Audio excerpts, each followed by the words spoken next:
Hello and welcome to Bites and Strides with Prachi. So friends, हमारा running journey अब शुरू होने वाला है एंड रनिंग शुरू करने से पहले कुछ टर्म्स है रनिंग रिलेटेड जो बिगिनर्स को बहुत कंफ्यूज करते हैं कि इसका मतलब क्या होता है जब वो सुनते हैं pace and cadence and split and ये सब चीज़ें क्या होती है।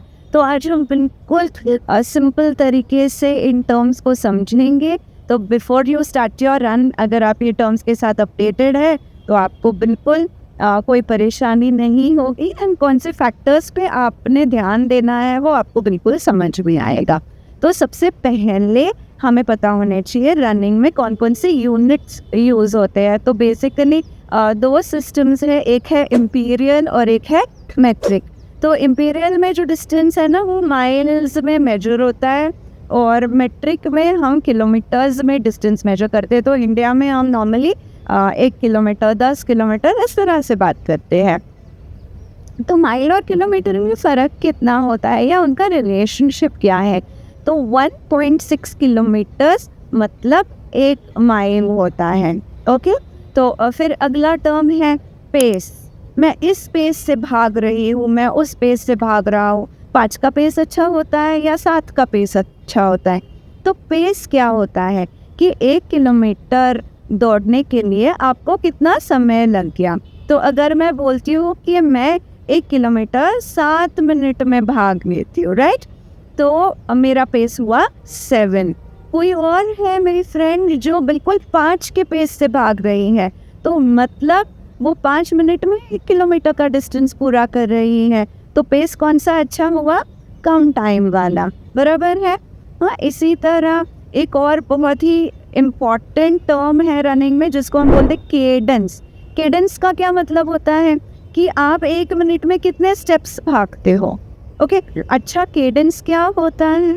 तो ऐसा माना जाता है कि 180 स्टेप्स पर मिनट मिनिमम आपके होने चाहिए, राइट। सो जब आप भाग रहे हो तो ऑब्वियसली आप गिनोगे नहीं। ये सब गिनने के लिए आप क्या यूज़ कर सकते हो इसके बारे में मैं बहुत ही जल्दी बताने वाली हूँ। तो केडेंस मतलब नंबर ऑफ स्टेप्स पर मिनट। तो आपको छोटे छोटे स्टेप्स के साथ भागना है ताकि आपका केडेंस 180 या उससे ज़्यादा आए। जब आपका केडेंस अच्छा होता है तो आपका लैंडिंग प्रॉपर होता है और इंजरी होने के चांसेस कम होते हैं। आप लंबे लंबे स्टेप्स डालोगे तो केडेंस आपका अपने आप कम हो जाएगा। फिर अगला इम्पॉर्टेंट टर्म है VO2 मैक्स। हाँ, O2 मतलब ऑक्सीजन। तो आपका बॉडी इंटेंस वर्कआउट के समय कितना वॉल्यूम ऑफ ऑक्सीजन इनटेक कर सकता है। ओके, जितना ज़्यादा ऑक्सीजन हमारा बॉडी इनटेक करेगा उतना मसल्स को ऑक्सीजन मिलेगा, उतना आपका परफॉर्मेंस अच्छा होगा, आपका स्पीड अच्छा होगा। तो समझ लो VO2 मैक्स से हमें क्या पता चल रहा है कि मेरा इंजन कितना बड़ा है। जितना ज़्यादा बड़ा इंजन उतना ज़्यादा ऑक्सीजन। तो ये जो VO2 मैक्स आपका बढ़ता है ये रेगुलर वर्कआउट करने से आपका बढ़ता है। फिर अगला टर्म होता है जिसको हम बोलते हैं स्प्लिट। ये स्प्लिट क्या होता है? तो इससे मैंने एक डिस्टेंस ले लिया 1 किलोमीटर। ओके, तो मैंने उसको 5 स्प्लिट्स में डिवाइड कर लिया 200-200 मीटर के। तो पहले 200 मीटर मैंने कितना टाइम में किया, दूसरा 200 मीटर मैंने इतना टाइम में किया। तो ये जो है ये हम बोल सकते हैं कि 1 किलोमीटर के 5 स्प्लिट्स मैंने कर लिए और मैंने हर स्प्लिट में इम्प्रूव किया, मतलब स्पीड बढ़ाया या स्पीड कम रखा, या सारे 5 के 5 स्प्लिट्स मैंने सेम पेस से दौड़ी है। तो इसको हम बोलते हैं स्प्लिट्स। तो स्प्लिट्स से एक बात आती है, हम जब ट्रेनिंग करते हैं तो क्या हम नेगेटिव स्प्लिट्स फॉलो कर रहे हैं? नेगेटिव स्प्लिट का मतलब होता है कि हम शुरू स्लो करते हैं और वर्कआउट के एंड में हम स्पीड ज़्यादा रखते हैं किसी भी रेस में, राइट। इसको बोलते हैं नेगेटिव स्प्लिट्स का ट्रेनिंग। पॉजिटिव स्प्लिट्स में क्या होता है, आप पहले से ज़्यादा स्पीड रखते हो और रेस के एंड तक आप वो स्लो हो जाते हो, तो उसको हम बोलते हैं पॉजिटिव स्प्लिट्स। और इवन स्प्लिट्स क्या होता है? तो जिसमें हम कोशिश करते हैं कि हम ओवरऑल पूरा डिस्टेंस एक ही पेस से हम लोग रन करें। तो ये होता है नेगेटिव, पॉजिटिव और इवन। अच्छा क्या है इसमें? तो यूजुअली इवन स्प्लिट्स या नेगेटिव स्प्लिट्स फॉलो करना अच्छा होता है कि कोई भी रेस आप थोड़ा सा आराम से स्टार्ट करो, ताकि आपकी बॉडी पहले से ना थके और रेस का एंड तक, फिनिश लाइन क्रॉस होने तक मैं बिल्कुल फ्रेश रहूं और बहुत ही एंथुजियाज्म से मैं फिनिश लाइन भी क्रॉस कर सकूं। तो ये हो गए हमारे स्प्लिट्स। अगला इम्पॉर्टेंट टर्म हमें देखना है वो है ये हम बोलते हैं मेरा पीबी आ गया, मेरा पीआर आ गया। ये पीबी पीआर क्या होता है? पीबी का मतलब होता है पर्सनल बेस्ट। मैंने 10 किलोमीटर आज 70 मिनट में रन किया है, अगले 10 दिन में मैंने 70 के बदले 69 मिनट्स में कर लिया, तो मेरा पर्सनल बेस्ट टाइमिंग क्या है? और पीआर का क्या मतलब होता है? Personal record. मेरा 5 किलोमीटर का ये पर्सनल रिकॉर्ड है, मेरा 10 किलोमीटर का ये पर्सनल रिकॉर्ड है।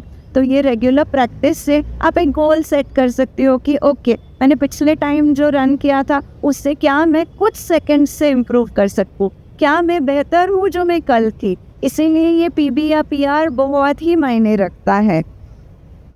उसके बाद आता है एक और टर्म जिसको हम बोलते हैं एलिवेशन गेन। देखो, फ्लैट ज़मीन पे रन जब हम करते हैं ओके, तो हमारा हार्ट कुछ हद तक काम कर रहा है। वही चीज़ अगर मैं हिल पे रन करूँ, मैं इंक्लाइन पे रन करूँ, तो मेरे हार्ट को ज़्यादा काम करना पड़ेगा। ओके, तो ये हिल ट्रेनिंग का एडवांटेज क्या होता है? भले ही हिल पे मैं स्लो दौड़ूँ ओके, बट धीरे धीरे उसी प्रैक्टिस से मेरा स्टेमिना बढ़ेगा, हिल का मेरा स्ट्रेंथ बढ़ेगा, एंड्योरेंस बढ़ेगा। तो फ्लैट सरफेस पे मेरा जो स्पीड है वो और इम्प्रूव होगा। एलिवेशन गेन कैसे कहना जाता है? तो आप जितनी चढ़ान चढ़ रहे हो वो ऐड अप होता रहता है, जब आप उतरते हो तो वो सब्ट्रैक्ट नहीं किया जाता है। हाँ, एलिवेशन गेन में सिर्फ चढ़ान चढ़ान चढ़ान ऐड की जाती है, इसको हम बोलते हैं elevation gain. Last but not the least, हम लोग और काफ़ी सारे टर्म्स के साथ आने वाले हैं, बट एक बहुत ही ज़रूरी पॉइंट है जो हमें ध्यान रखना है कि हमारा हार्ट रेट कितना है। मेरा हार्ट कितने बीट्स पर मिनट काम कर रहा है। तो जैसे अगर मैं 50 साल थी ओके, तो रन करते समय मेरा maximum to maximum heart rate कहाँ तक जाना चाहिए? तो एक फॉर्मूला आप याद रखेंगे, 220 माइनस आपका एज। तो जैसे अगर मैं 50 साल की हूँ तो 220 माइनस 50 यानी 170। तो 170 से ऊपर तो मैंने मेरा हार्ट रेट बढ़ने नहीं देना है। तो ये जो हार्ट रेट है ना, ये आपका 5 जोन्स में यूजुअली डिवाइड होता है। जोन 1 मतलब इजी, जोन 5 मतलब बहुत ही इंटेंस वर्कआउट। तो ये जो जोन्स है, तो सबसे पहले आपने आपका मैक्सिमम हार्ट रेट काउंट करना है। और जोन 1 क्या होगा? 220 माइनस सपोज 50 मैंने ले लिया, तो 170 मेरा heart rate max to max है। तो 50 to 60% अगर मैं एफर्ट लगाऊंगी तो वो होगा zone 1। 61 to 70 zone 2, 71 to 80% of my maximum heart rate zone 3 and so on.